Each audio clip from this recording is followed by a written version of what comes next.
tentang gaya. Apa itu gaya? Gaya bukan yang seperti ini maksud Bapak, tapi tarikan atau dorongan yang kamu berikan kepada suatu benda sehingga benda itu bisa berpindah, berubah bentuknya dan yang lain-lain. Dan hari ini Bapak akan jelaskan tentang teori itu ya. Yang pertama, gaya disimbolkan nanti dengan F, tapi secara umum F ya. Karena ada nanti macam-macam gaya yang lain ya, bukan F seluruhnya. F ini nanti kalau tarikan dan dorongan itu nanti F yang diberikan ya. Yang pertama ada dua, gaya sentuh dan gaya tidak sentuh. Di tujuan pembelajaran kita yang pertama kalian paham arti gaya, yang kedua tahu cara mencari resultan gaya, dan yang ketiga ini tahu macam-macam gaya itu apa saja. Ya, yang pertama gaya sentuh. Jadi gaya itu kita berikan langsung kepada bendanya. Misalnya saya dorong meja, saya tarik meja, itu gaya sentuh. Dan macam-macam nanti ada gaya gesek. Nanti akan lebih Bapak jelaskan di sini ya, di video selanjutnya. Ada gaya normal, gaya tegangan tali. Gaya tersentuh itu adalah gaya yang tidak perlu saling menyentuh, tapi dia memberikan gaya. Misalkan kalau magnet ya, kalau kalian temukan utara dengan utara, dia kan kalau tidak bertemu pun dia kan dari jauh yang satu lari, itu memberikan gaya kan. Tapi kalau sekutub yang kamu temukan utara dengan utara, bisa ya, pernah itu contoh gaya tersentuh. Nah, gaya gravitasi itu contoh gaya tarik bumi ya. Gaya tarik bumi itu dari atas ke bawah, jatuh dari atas ke bawah. Itu makanya nanti ada hubungannya dengan gaya berat juga ini si gravitasi. Itu makanya suatu benda selalu jatuh ke bawah. Nah, suatu benda selalu jatuh ke bawah, dan itu diakibatkan oleh gaya gravitasi. Bukan karena ditarik dia jatuh ke bawah. Misalnya kok buah durian, mangga, nah itu semuanya ya. Jadi tanpa kamu tarik. Kita akan lihat satu persatu ini. Namun inilah macam-macam gaya ya, dibagi dari gaya sentuh atau tak sentuhnya. Ini masih banyak lagi ya, gaya listrik ini masih banyak lagi. Kita akan bahas secara khusus yang empat ini. Tadi hubungannya gravitasi dengan gaya berat. Hubungannya gaya gravitasi dengan gaya berat. Kita cari gaya berat dulu ya. Gaya berat ini disimbolkan dengan W. Gaya berat disimbolkan dengan W. Ini massa, satuannya adalah kilogram. Gaya itu adalah vektor. Apa itu vektor? Punya nilai, punya arah. Jadi satu konsep dulu kita pahami, arah gaya berat itu kemana Pak? Tadi kita katakan bahwa suatu benda itu selalu jatuh dari atas ke bawah. Arah gaya berat itu selalu ke arah titik pusat bumi. Dia selalu ke bawah. Kalau dia di bidang miring pun gaya beratnya ke bawah.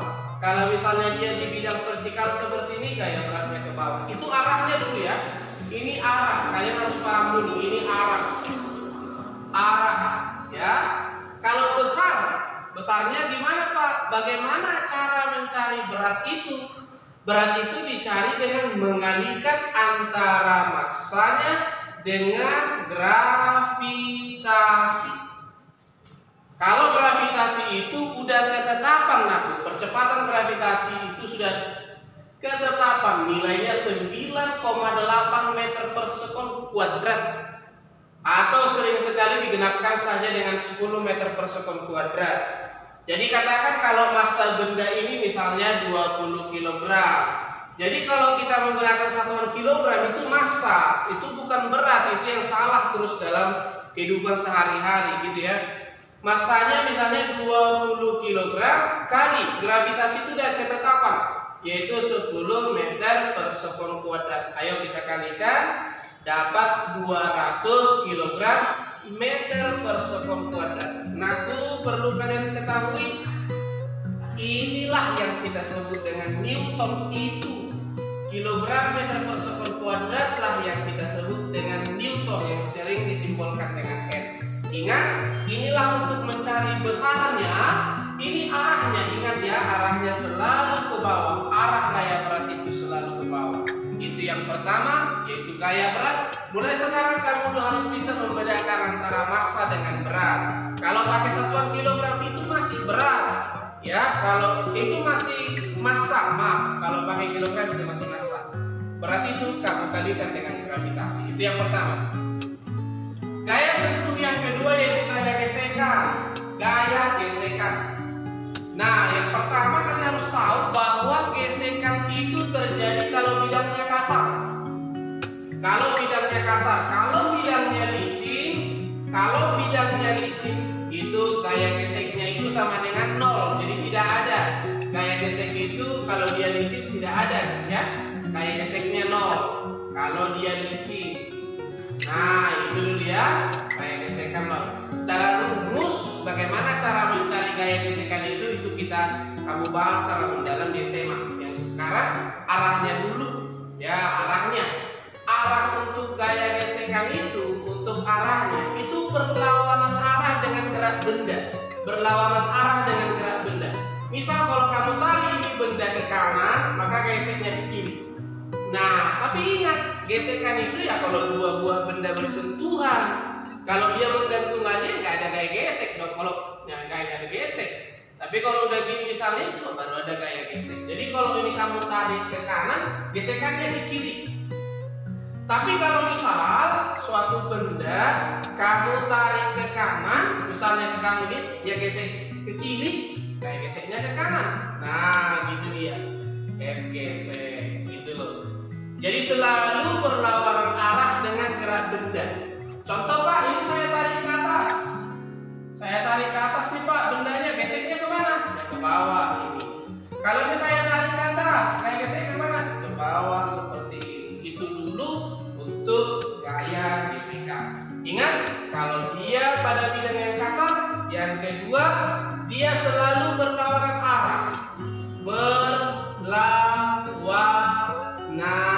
arah. Yang ketiga, gaya normal atau sering juga disebut dengan gaya kontak. Jadi ini gaya normal atau gaya kontak ini ada kalau dua buah benda bersentuhan.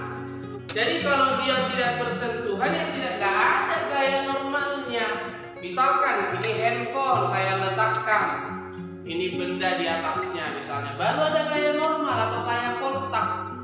Iya, gaya kontak yang diberikan oleh handphone ini terhadap si spidol ini. Ngerti ya? Terhadap si spidol ini. Itu dia. Jadi contohnya ini bidangnya. Pertama arahnya dulu ya. Arah. Kita harus tahu arah dulu ya. Arah gaya normal itu, arah gaya kontak itu adalah tegak lurus terhadap bidang. Tegak lurus terhadap bidang sentuh. Mana bidang sentuhnya? Kalau inilah bidang sentuhnya. Arahnya harus tegak lurus, berarti ke atas. Ini adalah arah gaya normal atau gaya kontak. Jadi gaya kontak atau gaya normal itu muncul kalau dia bersentuhan dengan benda yang lain. Kalau dia menggelantung seperti ini tidak bertemu dengan benda yang lain, tidak ada gaya normalnya. Tapi kalau sudah kita temukan seperti ini, baru ada gaya normal yang diberikan oleh spidol di bawah ini ke atas. Nih, dikasih oleh si bidang sentuh ini, arahnya tegak lurus. Berarti ini harus tegak lurus, nggak seperti ini. Kalau seperti ini berarti salah, bukan itu gaya normalnya. Ya, tapi harus tegak lurus, berarti harus begini. Itu adalah gaya normalnya. Oke, kalau seperti ini gimana gaya normalnya? Harus tegak lurus, ini bidangnya, berarti gaya normalnya ke sana. Itu dulu untuk arahnya ya. Dan ingat, gaya normal atau gaya kontak ini muncul kalau dua bidang bersentuhan. Itu ya. Kalau nilainya begini. Secara khusus sampai dibahas sampai di sini dulu. Untuk nilai berapa besar normal itu. Kalau di sini jangan, karena nanti sudah ada pakai sudut belum kalian. Sampai di sini dulu ya. Ini pun nanti sebenarnya ke berikutnya kita pelajari itu si hukum 1 Newton. Hukum 1 Newton yaitu sigma F sama dengan 0. Udah Bapak singgung minggu lalu. Kalau ini kita gambarkan kan ke bawah ada gaya berat. Ke bawah ada gaya berat. Khusus yang bentuk ini saja. Yang begini nanti lain lagi gaya normalnya. Yang begini lain lagi gaya normalnya. Ingat ya. Khusus yang seperti ini dulu. Jadi ada ke atas ada ke bawah. Ini nih gaya beratnya. Sehingga N kalau dia berlawanan arah N kurang W sama dengan 0. Ya, N kurang W sama dengan 0. Berarti nilai N-nya adalah berat benda itu sendiri. Jadi kalau misalnya ini masanya dari 2 kg, 20 kg, maka normalnya adalah 20 kg dikali 10 meter per sekon kuadrat, ya dapat 200 Newton. Jadi gaya normalnya adalah 200. Tapi ingat, khusus ini saja dulu Bapak kasih tahu kepada kalian. Udah, dan ini akan kita pelajari berikutnya, oke? Terakhir nih, daya tarik atau gaya dorong yang kamu berikan kepada suatu benda. Inilah yang sering disimbolkan dengan F. Jum minggu lalu soalnya sudah Bapak jelaskan ini. Ini kamu tarik ke kanan. Ini bagaimana kalau dia berlawanan arah? Disinilah yang kita cari resultan gaya. Resultan gaya. Resultan gaya itu sering disimbolkan dengan F. Kalau dia berlawanan arah seperti ini, maka resultannya kamu kurangkan. F1 dikurang F2. Kamu kurangkan. Ya. Kalau dia searah, ini misalnya Bapak hapus dulu, dia kalau searah seperti ini F2-nya, maka resultannya jumlahkan. F1 tambah F2. Bagaimana kalau seperti ini Pak menyelesaikannya? Misalnya ini jumlahkan dulu, maka resultannya sama dengan F1 ditambah F2, jumlahkan baru kurangkan dengan F yang ketiga. Ya, sama yang terakhir bagaimana kalau dia tegak lurus minggu lalu ya.